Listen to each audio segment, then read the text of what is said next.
Uzbekistan teh mah urang disadian sate di restoran teh nya nama tusukan agekan lain awi di ditu mah besi cor tu tusukna besi cor satena sebog gede kieu di urang makan segede cinggir ditusuk segede cinggir. Jadi lamun urang nyaritakeun beak 10 tusuk teh sate manes ya sate pasar kebit segede kieu itu ditimbang ku sia eta ditimbang ku 10 tusuk sabaraha ulah ngadenge tusukanana tapi urang ngadenge di Uzbekistan sagwa gede perut tusuk ujana atuh lain piring leutik itu dong gede beak 10 tusuk enggak lain jelema tah mah satu tusuk itu beak urang nah urang dahar nikmat lain bapatata sate tanyakeun ku urang sate naon ieu bila datang ka ngeunah kieu ge panas dagingna ciknya na khel kuda ya Allah nya kitu mah aing embung ternyata ngeunah orenganan di daerah tiis dagingna kudu nu panas berarti satena kuda sebab kuda mah dagingna panas kan urang teh diciptakeun ku Gusti Allah lalaki tiis awewe panas jadi lamun teh mah ngahiji eta teh maksudna jadi kieu eta teh nya siapa ngadehem goblok ieu teh jaritakeun listrik aing mah positif jeung negatif jadi bagus mendak lamun lalaki panas awewe panas tah moal anakan moal teh pada panas hareudang teh mah sareng kotok rintik berarti atawa awewe tiis mal bisa mal bagus nah mendak ieu kuda dagingna panas Allah karim halal naharna farasan ala ahli Rasulullah wa akalna wa nahnu bil Madinah cik Siti Aisyah kami mencit kuda dibasakan yang Rasulullah SAW kami ngadahar daging kuda wa nahnu bil Madinah kami keberadaan di Madinah Kanjeng Rasul biasa bete aya komentar ku bahkan di satu hadis di nuang kanjeng nuang daging kuda ya jadi kesimpulan nama daging kuda halal di sana halal bisa pakai korban biasa pakai ekah masalah jadi lamun urang pedagang kuda teh bentuk kudu neangan embe kuda we pakai ekah ge anakna bisa totoker gagah bakal lupa nah insyaallah kuda dua jelas tak ya jadi daging kuda ulah diragukeun deui halal bakar wasin jeung sapi kesit artina sapi kesit teh sapi leuweung atuh berarti ieu mah halal kabeh lamun di lembur ngaranna bahimatul an'am di leuweung ngaranna sapi gunung sapi kesit halal mah tetep halal nu mantak dicaritakeun di dieu beusi dianggap sapi gunung mah teu halal sebab bahasa Al-Qur'an ngajelaskeun uhillat lakum bahimatul an'am nu diangon-angon ya sapi nu sok diangon munding sok diangon geus pugu domba onta na kuari lamun aya sapi teu diangon di leuweung munding di leuweung sarua bae halal mantap baheula mah di wetan mah atawa di Lampung munding teh di kongkorongan di kongkorongan eta teh make naon karanganana make tongtrong kolotrok kabeusinya hiji jeung munding leuweung sapi leuweung jadi kajawan aya nu boga berarti sebab diumbar dikaleuweungkeun di kongkorongan kolotrok ngaranna eta teh engke kadenge suarana kolotrok panjana ngahiji di leuweung ngahiji di gunung nah lamun eueuh kongkorongan eta berarti munding leuweung lamun eueuh kongkorongan sapi leuweung teh ngaranna geus dibedakeun lamun aya nu boga make kongkorok disebut kolotrok. Nah di urang ge baheula di urang kuda keur kula leutik aya keneh nu make kongkorong aya keneh kebot teh make kongkorong aya tadi kolotrok nah ku ari mah dipake ku Haji Pedi aya di mana ge eta sesa-sesa nu baheula teh dicokotan ku nyana bae aya jadi nyana teh osok ngorondang make eta kolotrok latihan kolotrok eta keleutik aya di dieu ge kusubah lobana domba lobana munding itu jadi jangan bedakeun antara nu saha jeung nu sana abe babari make kolotrok. Nah ieu mah sapi teu make kolotrok halal sarua disebut baqaru wahsyin wa himaruhu jeung himar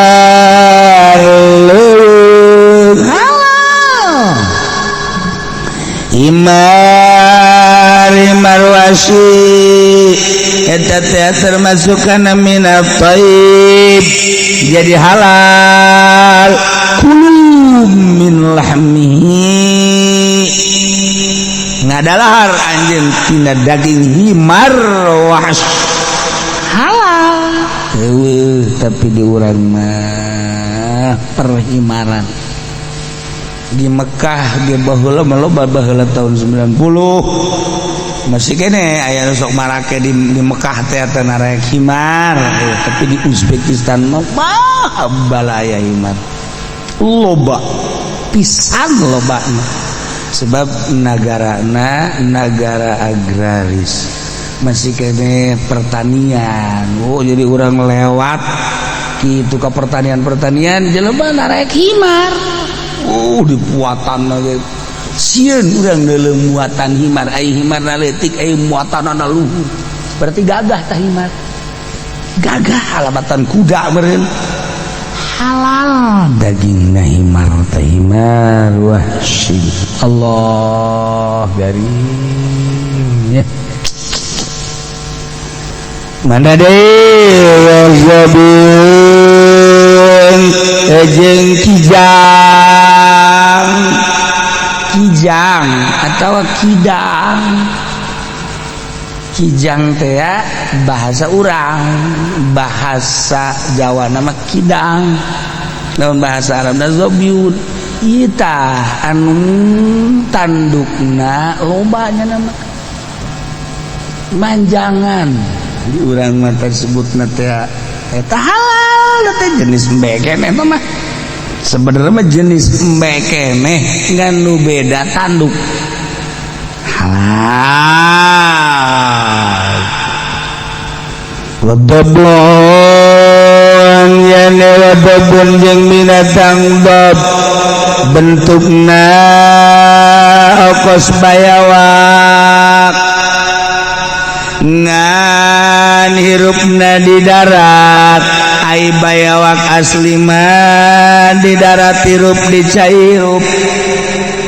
ieu mah di darat tungkul disebut buaya darat iya ieu mah binatang bob jenis kos bayawak tapi hirup di darat alah percis kos bayawak we kos itu percis kos bayawak ngan ieu mah di darat hirupna ai bayawak mah di cai hirup di darat hirup ampi hayun pindaren haram tam haram bayawak buaya nu kamari disebutkeun haram tapi ieu mah kos bayawa ngan hirup di darat halal. Ye termasuk karena nusok diceritakan mun urang ngaji usul fikih ieu teh dalil ngantep, dalil iqrar ya ngantep na Kangjeng Nabi, jempek na Kangjeng Nabi, calik na cicing na Kangjeng Nabi teh jadi dalil kana ngeunangna. Sebab Kangjeng Nabi diturunkeun ke alam dunia teh titah dakwah geus titah ngaberantas munkarat baik anu katingali langsung ku Kangjeng Nabi maupun nu teu katingali ku Kangjeng Nabi. Jadi salami hirup teh Kangjeng Nabi teh terus we dakwah untuk menuntaskan munkarat. Jadi lamun Kangjeng Nabi cicing berarti eta teh nandakeun ngantepna Kangjeng halal. Ieu sahabat lapar. Nah, begitu lapar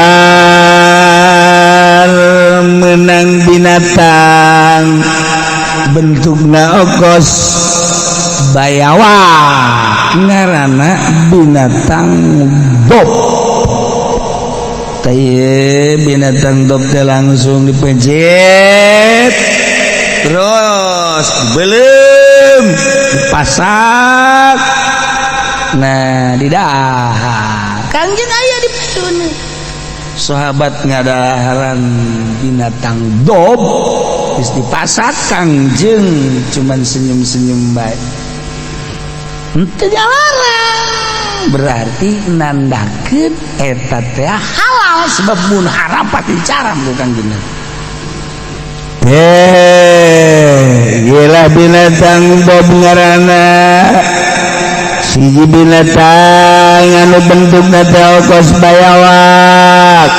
cuman hukumna halal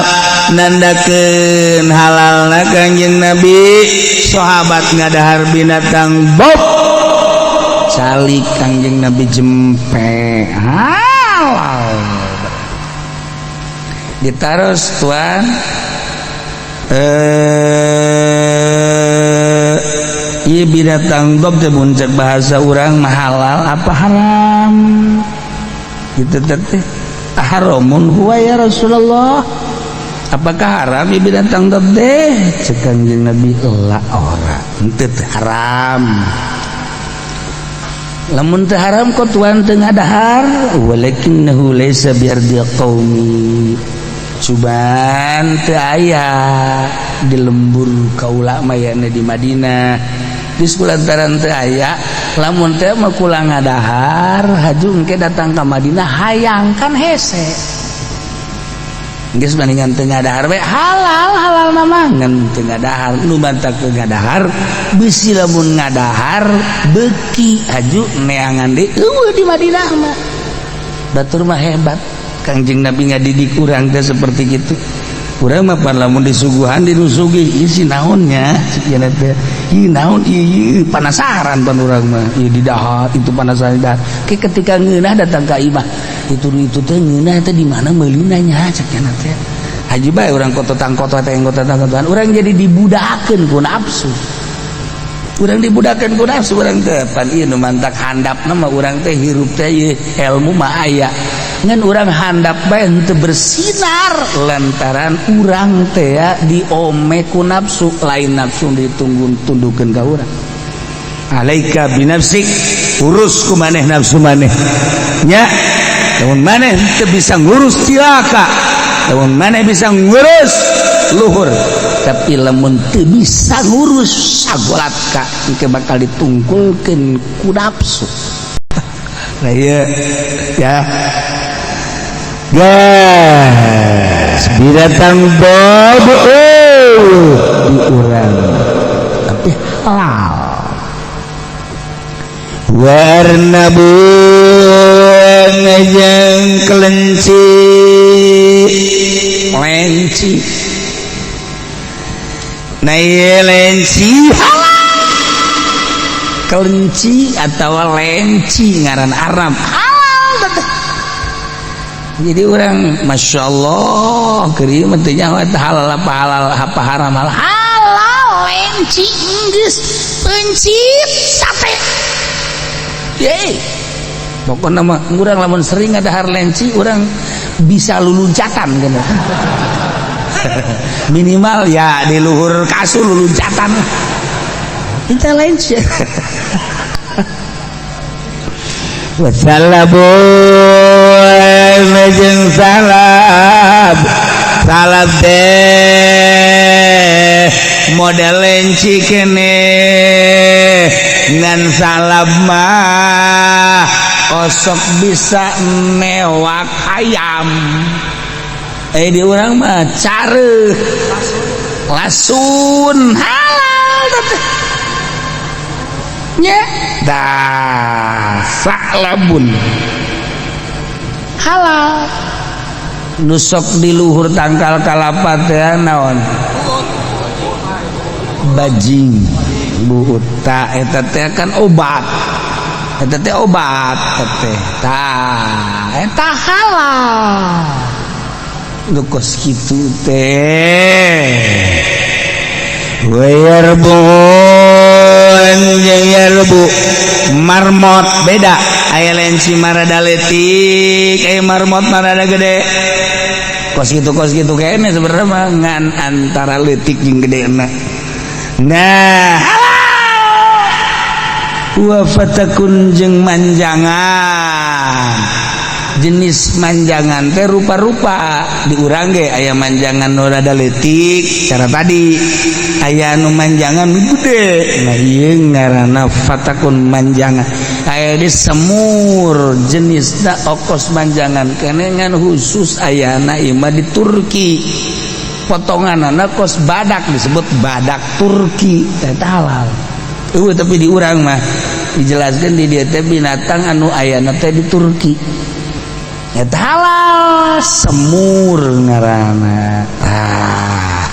urang geus nyaho hewan-hewan darat ieu nu halal seperti tadi tinggal hewan darat anu haram kos kumaha coba ge wa yahrumu wallahu a'lam bissawab.